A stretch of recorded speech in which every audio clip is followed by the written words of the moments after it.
Hey everyone, S-Dub Nation here, and welcome back to a brand new tier list ranking here on the channel.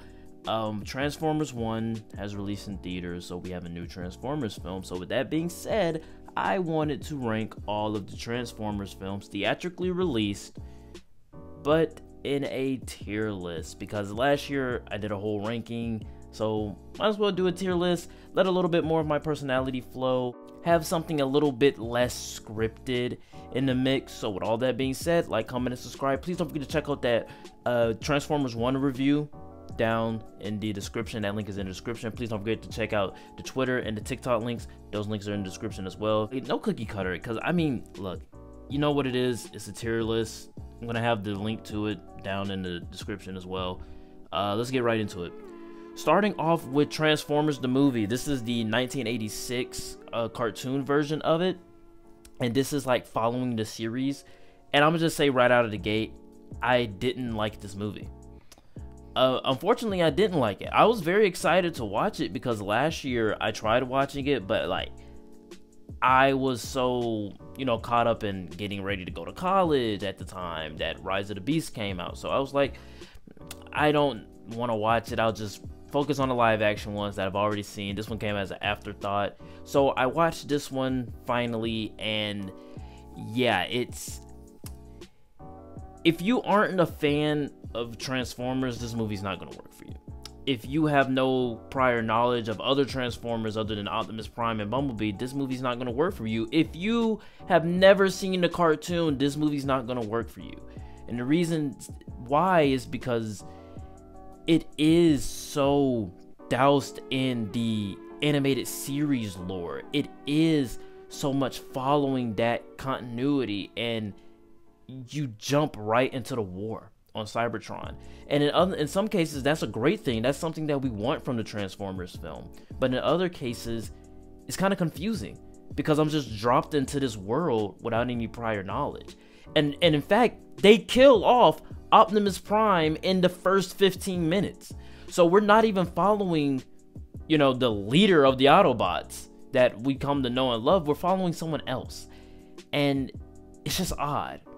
Also, this movie is just doused in 80s culture. I mean, they had some great needle drops in here as well. I thought that the 80s music, soundtrack was pretty great. And the animation, hand-drawn, beautifully hand-drawn animation, I just thought, wow. For someone who isn't a fan of the series, or for someone who just became a fan of Transformers, this movie is not for me. But it's most definitely for those kids who did grow up in the 80s watching the show. So, watching the movie, they understand everything. This probably was the coolest thing ever to them. I can understand all of that. Speaking of coolest things that ever happened to them, the same kids who grew up watching the 80s show coming in for the 2007 Transformers movie. And I really like this movie a lot. It's something charming about this movie. I'm giving it an A. I'm gonna go A tier because there's something charming about it, and it's kind of like the start of everything. Michael Bay was kind of like at the peak of his career up to this point, following, Bad Boys 2 and things like that. So I thought, wow, this was really it was a cool movie to watch. And also, when I first rewatched it last year, all of the memories came back from me and my brother watching it, and I just like this era of the Transformers where they're, helping out the military, helping out the government, and the military is like helping out and stuff, defeat the Decepticons. I thought, like, wow, in a post 9/11 world, if kaiju robot Transformers did come to our world, yeah, the government would try to kind of use them in the field more than their own men, or even just have their men work alongside the Autobots. I think, look, everything about this movie is just cool. Next up is Revenge of the Fallen. Besides the fact that it was made during a writer's strike, this movie's not half bad to me. Like, look, I know a lot of people have a lot of opinions on Revenge of the Fallen, and I get it. The racist robots are bad. I get it. It's this. The twins are two hood niggas. But the first hour of this movie is pretty great. I don't like the idea of us going from Washington, D.C., or I think that's where we were, Washington, D.C., all the way to Egypt in 1 day's time through like a magical portal or whatever. I don't find the Fallen to be kind of interesting, and I think Megatron just becomes kind of like an afterthought. But, I mean, the first hour of this movie, when it comes to just what Sam is experiencing, and then the fall of Optimus Prime, his death, I think all of that works. Unfortunately, because of that last hour and because of the racist robots, I gotta say Revenge of the Fallen, it's gotta go down there in the C tier. But I really enjoy it. I enjoy the first hour of the movie, and also I just enjoy this era of Transformers movies. Next up, we have Dark of the Moon. I mean, last year I had Dark of the Moon right above Revenge of the Fallen, and I had, you know, other movies way up top that should have not been way up top. I see my mistakes, but you know, as you get older, you change your opinions on things, and also it has just been a year. So as you rewatch these movies, you rewatch them with different context, you rewatch them with different research backing them, and you also rewatch them in a different light. And watching Dark of the Moon, dude, this movie's freaking great. Like, Dark of the Moon is one of the best trilogy enders. Like, if they stopped making Transformer movies after Dark of the Moon, it would have been great. Now, I don't think they should have stopped, and I'm glad that they kept going because of the fact that Michael Bay doesn't know how to end his movies. The way that he ended Transformers 2007 is way more powerful, way better than he has ever done with his other movies, because literally 30 seconds after Optimus Prime kills Megatron and kills Sentinel, he does a speech of 2 lines, looks up at the sky, and then credits. That's within 30 seconds. If I'm lying, if it's not 30 seconds, it is most definitely at least a minute and 30 seconds. Michael Bay doesn't know how to end his movies, but or Transformers movies, that is. But Dark of the Moon, man, Michael Bay knew how to end a trilogy. And he also knew how to have a final battle that was huge in scale, big in spectacle. And even though these are CGI robot aliens, he makes them feel real. I think Dark of the Moon might have been Michael Bay's best shot at Transformers. Dark of the Moon is his best Transformers movie, to me, in my opinion. And with that being said, it has to go on our S tier.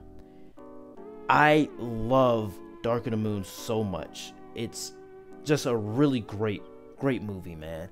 Really great movie. But now we go to Age of Extinction. Watching all 3 Transformers movies before I watched Age of Extinction, I was like, please, Age of Extinction be the movie that gets me interested in Transformers. This was last year. Age of Extinction did do that. Because when you get to the last 45 minutes, I'm not gonna lie to you, man, I was having a blast. But this movie is the longest Transformers movie also. But it's the longest for no reason. Because literally every single thing in this movie is hard to get through. It's so hard to sit there and watch Age of Extinction in just one sitting. Because it's so odd. It's a very odd movie. By far the best Peter Cullen performance is by far the best Optimus Prime performance. Peter Cullen has the most lines in this movie as well. I think he has the most lines in Age of Extinction, but he also has the best performance in Age of Extinction as well. I love the idea of Transformers getting hunted. I love the idea that some time has passed since Dark of the Moon, and consequences and actions have consequences. So the Battle of Chicago showed the world that maybe we don't want Transformers. All of this destruction here, maybe we don't want the Autobots here. So the military hunts them. I think that's an interesting storyline. There are so many interesting storylines in this movie that I wish that they would have just picked one to just follow along with. I think Lockdown is a great villain as well. Look, man, there's a lot of great things about Age of Extinction. We have Dinobots. It's schlocky. It's stupid. I get it. I know a lot of things in this movie is stupid that I shouldn't like. But there's also a lot of things in this movie that's just stupid that I don't like. As in the Romeo and Juliet law thing. They put more effort into explaining why a 20-year-old man can date a 17-year-old woman versus them putting more effort into actually trying to tell a great story. So with that being said, Age of Extinction has to go. Oh my god, would I rather watch Age of Extinction or Revenge of the Fallen? I'm gonna have to say Revenge of the Fallen right now, because I had Age of Extinction so high last year. It's so weird that I had it up so high. You know what? I love the idea of revival franchises. I love revival franchises, and up to this point, Dark of the Moon had came out in 2011, and Age of Extinction had come out in like 2014. So 3 years had passed, and this movie feels like 10 years has passed. This movie makes it feel like we've gone 10 years without a Transformers movie. So it's like we have new designs now, and yeah, I don't know. It just seems like a huge crowd pleaser. This movie feels like Transformers is back type of thing. It feels like Transformers is back. We're coming back, and we're coming back with even bigger action than we have before.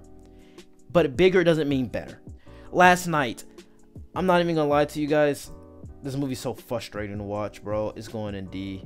Oh my god, it's going in D. If it wasn't, oh my god, if it wasn't for the Optimus Prime Knight thing going on, and with him fighting Bumblebee, this movie would be at the bottom of the list. But it's not, so the Transformers 1986 is at the bottom of the list. But the Last Night, man, this movie tries to delve into mythology, bringing in King Arthur, bringing in Merlin, and bringing in the fact that Cade is like the last descendant of a knight or something like that, and his love interest is the last descendant of Merlin.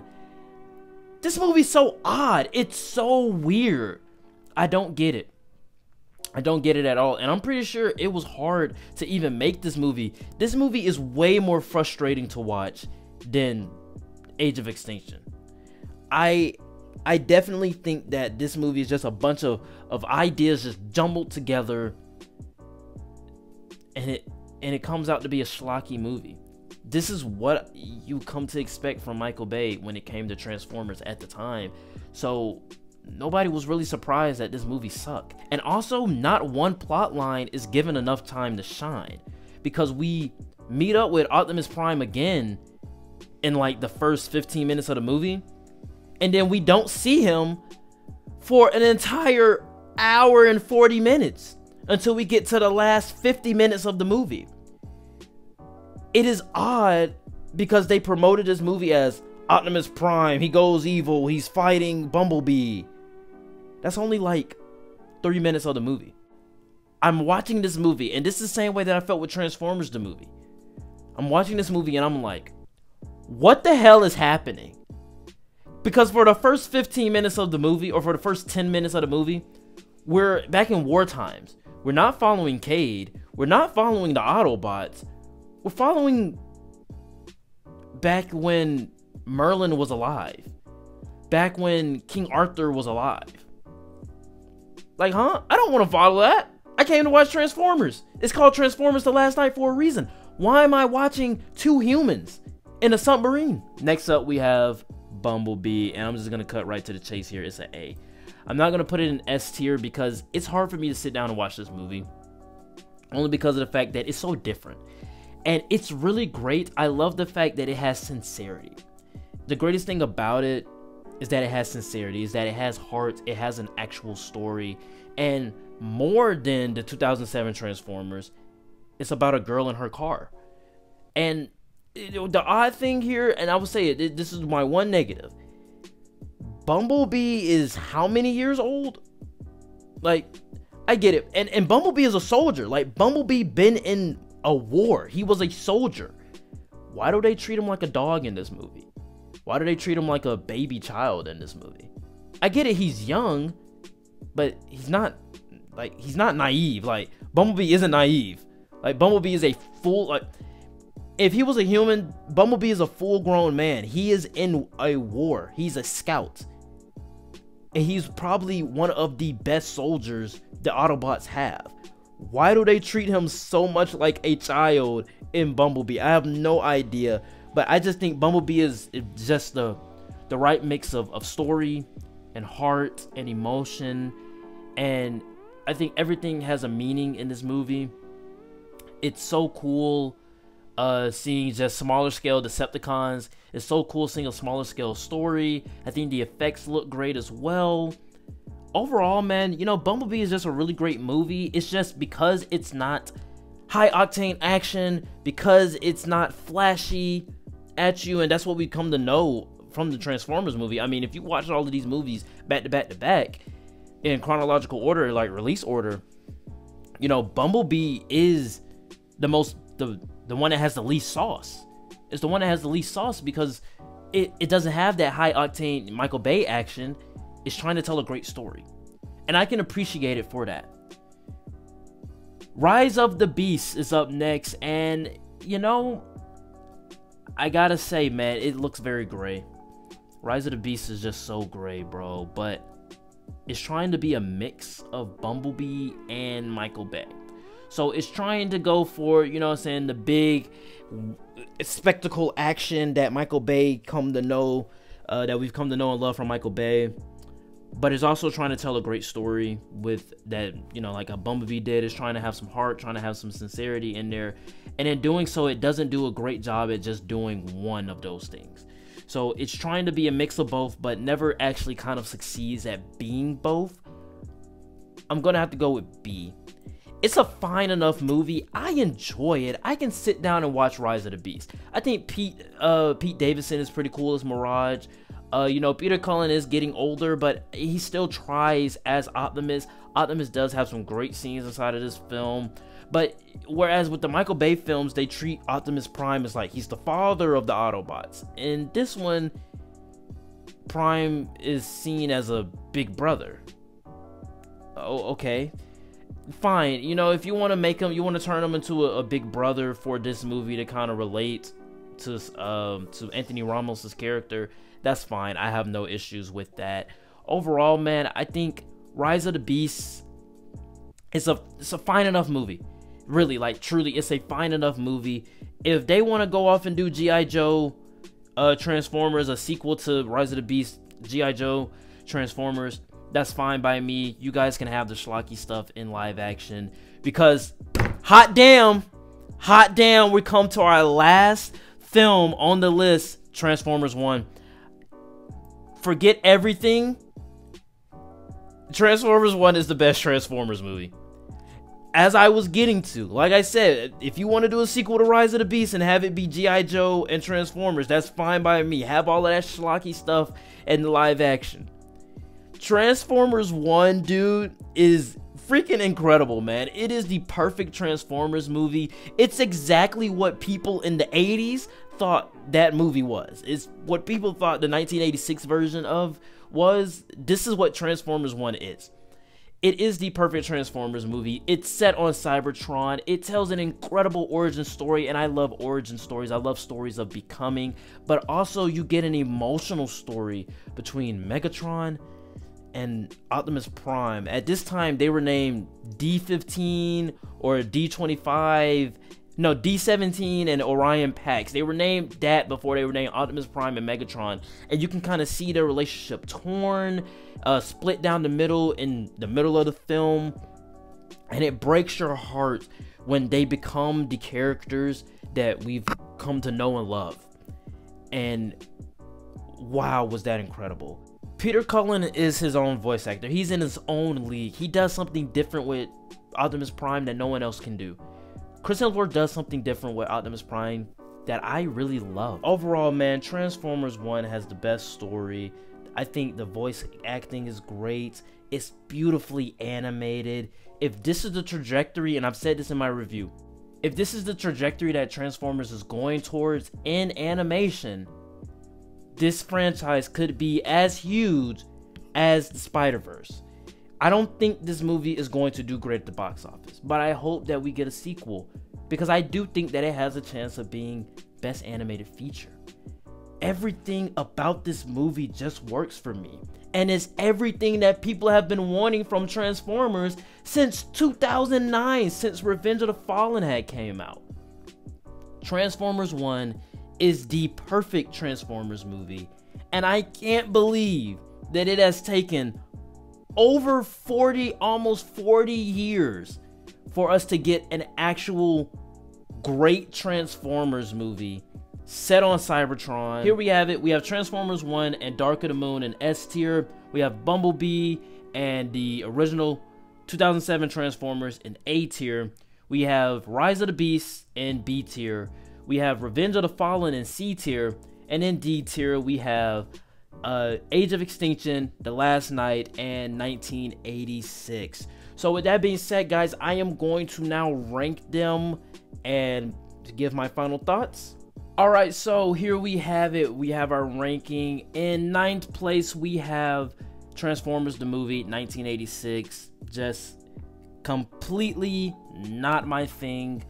I didn't enjoy it because I did not grow up watching the show, and it jumps you right into the middle of season 4, episode 9.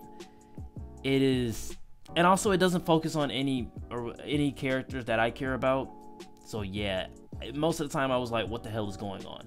Speaking of what the hell is going on, The Last Night at number 8. What the hell was this movie? I have no idea. Just a bunch of different ideas put together, and it just doesn't all work out at all. But I do like the idea of Bumblebee and Optimus Prime fighting. That was pretty cool. But other than that, this movie's kind of bland and boring. Age of Extinction. Not a bland and boring movie. When you get to the last 40 minutes, it's pretty enjoyable. It's what I wanted to see from the Transformers films at the time last year.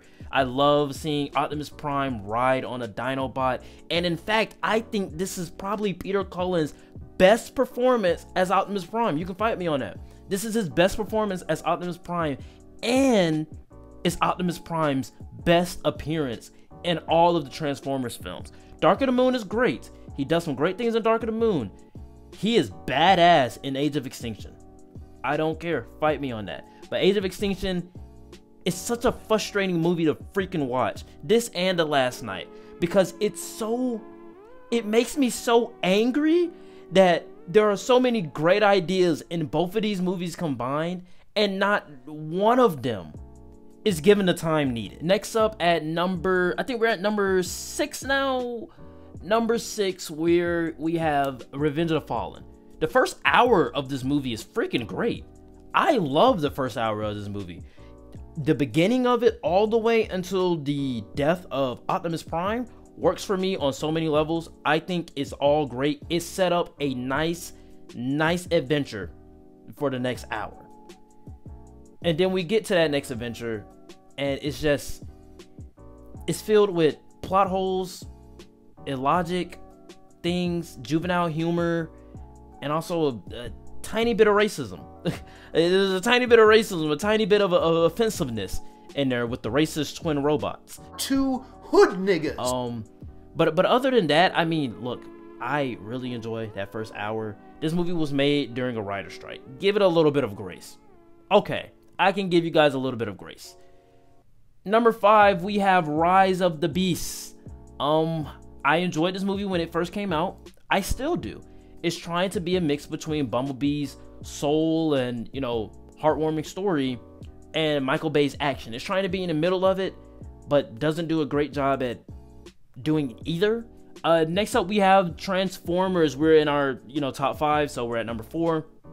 Transformers 2007. It's the introduction to all of this. I think Michael Bay does a great job introducing the Autobots, making them feel larger than life. Next up at number 3, we have Bumblebee. Heartwarming story, great vibes all around. I love the 80s aesthetic. Just, they don't know whether or not they want to make Bumblebee a dog or an actual, war criminal. Number 2, Dark of the Moon. This movie's freaking great. This movie's freaking fantastic. I love it. I love the final battle. Everything feels real. Everything feels visceral. Sentinel is a great villain. Again, he's a great villain in Transformers 1 as well. This is why these two movies at the top, because Sentinel, man. Look, Sentinel is a great villain. Dark of the Moon, I love it. But coming in at my number one, of course, is Transformers 1. It's the best story, the best characters, beautifully animated. It's epic, it's inspiring, it's all of the above. It is the perfect, quintessential Transformers film. It's everything that anyone has been wanting from Transformers. I love this movie. I can't wait to see it again. And with that being said, guys, that is it for our tier ranking. Please know that everything that I did say in this video is just my very own opinion, and you're free to comment down below your very own ranking of the Transformers films, or you guys can just do a little tier list just like me. I'll put the link in the description for this tier list. With all of that out of the way, guys, like, comment, and subscribe. Please don't forget to check out those various links, the links to the Twitter and the TikTok. They're in the description. And I will see you all next time. Peace.